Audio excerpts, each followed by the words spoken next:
اچھائی کا بدلہ اچھائی اور برائی کا بدلہ برائی ہوتا ہے۔ تو میرے دوستو، آئیے اس بات کو سمجھنے کے لیے آپ کو ایک کہانی سناتے ہیں۔ پرانے زمانے کی بات ہے کہ ایک بوڑھی عورت رہا کرتی تھی۔ اس کا ایک بیٹا تھا، لیکن وہ بوڑھی عورت بہت ہی بد زبان تھی اور بے حد کنجوس تھی، جس کی وجہ سے اس کا بیٹا بہت پریشان رہتا تھا۔ حالانکہ اس بوڑھی عورت کا شوہر جب دنیا سے گیا تھا تو بہت ساری دھن دولت چھوڑ کے گیا تھا، اور اس کا بیٹا بھی بہت اچھا تجارت کر رہا تھا۔ گھر میں پیسے کی کوئی کمی نہ ہونے کے باوجود بوڑھی عورت بہت کنجوس تھی۔ گاؤں میں کسی کی بھی کوئی مدد نہ کرتی تھی۔ اگر کوئی اسے مدد مانگنے کے لیے آتا بھی تھا تو وہ اس کو دھتکار کر بھگا دیتی تھی۔ اپنی ماں کی یہ حرکت دیکھ کر لڑکا بہت پریشان رہتا تھا۔ اس کو یہ ڈر تھا کہ کہیں میری ماں کی اس حرکت کی وجہ سے آخرت میں اس کی پکڑ نہ ہو جائے۔ ایک دن لڑکا اپنی ماں کے پاس آیا اور اس نے کہا، امی جان، آپ اپنی یہ حرکتیں چھوڑ دیجئے۔ کنجوسی اچھی بات نہیں ہے، اور آپ کا جو یہ رویہ ہے یہ بھی اچھا نہیں ہے۔ آپ لوگوں کے ساتھ نرمی سے پیش آیا کریے۔ اگر آپ اچھے سے لوگوں کے ساتھ پیش آئیں گی تو لوگ آپ کی تعریف کریں گے، اور اللہ کی نظر میں بھی آپ بری نہیں بنیں گی۔ لیکن آپ اپنے اس لہجے کو بدلیے اور غریب لوگوں میں پیسے بانٹا کریے۔ جو بھی لوگ مدد کرنے کے لیے آتے ہیں آپ ان کو منع کر دیتی ہیں اور غصے سے بھگا دیتی ہیں۔ یہ بات اچھی نہیں ہے۔ اپنے بیٹے کی بات سن کر بوڑھی عورت اور غصہ ہو گئی اور اس نے کہا، تو مجھے مت سمجھا، میں تیری ماں ہوں، تو میرا باپ مت بن۔ اپنی ماں کی باتیں سن کر وہ لڑکا گھر سے باہر چلا گیا، لیکن پھر بھی اس کو اپنی ماں کی بہت فکر تھی کہ اس کی ماں آخر کب بدلے گی، اور اتنا سمجھانے کے بعد بھی اس کی ماں کے اوپر کوئی فرق نہ پڑا۔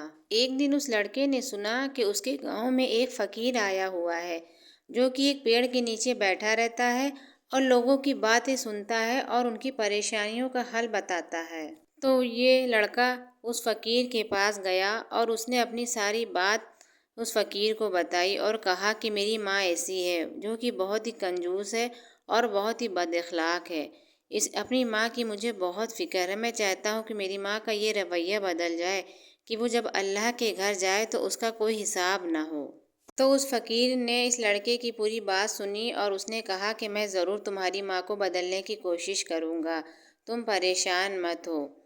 اگلے دن وہ فقیر ایک دم غریب بن کر اس بڑھیا کے گھر کے باہر پہنچا اور اس نے اس کا دروازہ کھٹکھٹایا اور کہا کہ اے مائی، مجھے کھانے کے لیے کچھ دے دے۔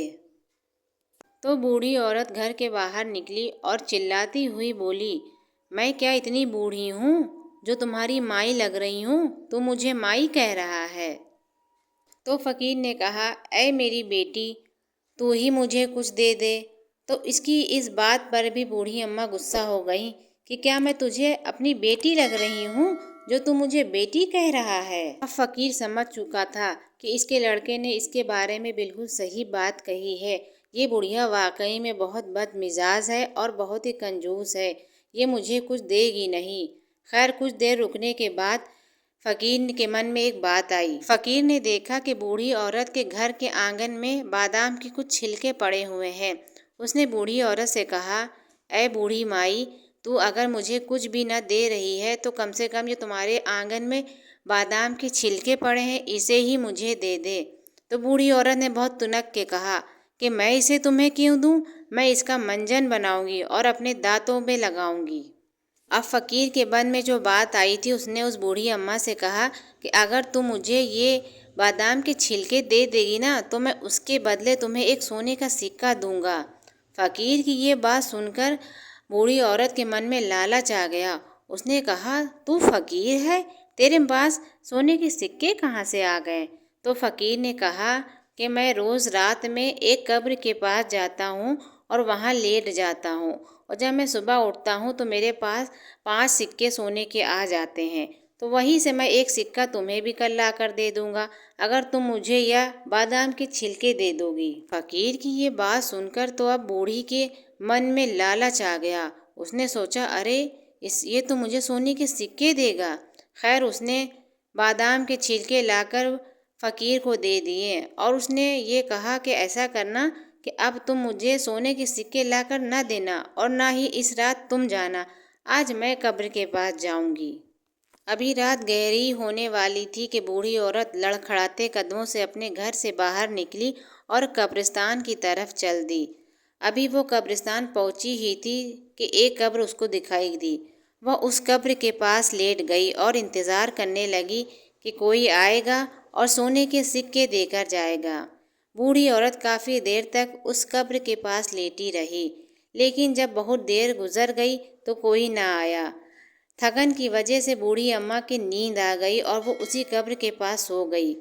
ابھی وہ گہری نیند میں گئی ہی تھی کہ اس کو ایک خواب دکھا، ایک بھیانک خواب۔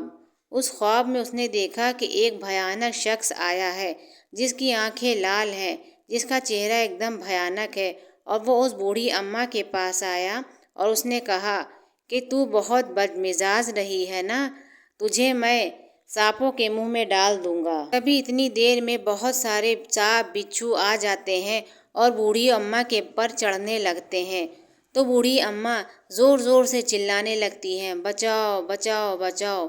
تبھی کچھ دیر کے بعد بوڑھی اماں دیکھتی ہیں کہ دور سے ایک سفید پوش میں کوئی آدمی نظر آ رہا ہے۔ وہ آدمی بوڑھی اماں کے پاس آتا ہے اور کہتا ہے، کیا تم نے اپنی زندگی میں کوئی نیکی کی ہے؟ تو بوڑھی اماں سوچ میں پڑ جاتی ہیں۔ تبھی وہ آدمی اپنی جیب سے کچھ نکالنے لگتا ہے اور جب وہ نکال کے دیتا ہے کہ اس کے ہاتھ میں بادام کے کچھ چھلکے ہوتے ہیں۔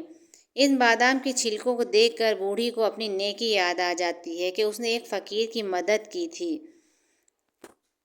تبھی یہ بادام کے چھلکے بوڑھی اماں کے جسم پر چپک جاتے ہیں اور جو بھی سانپ بچھو ہوتے ہیں وہ بوڑھی اماں کو کاٹ نہیں پاتے ہیں۔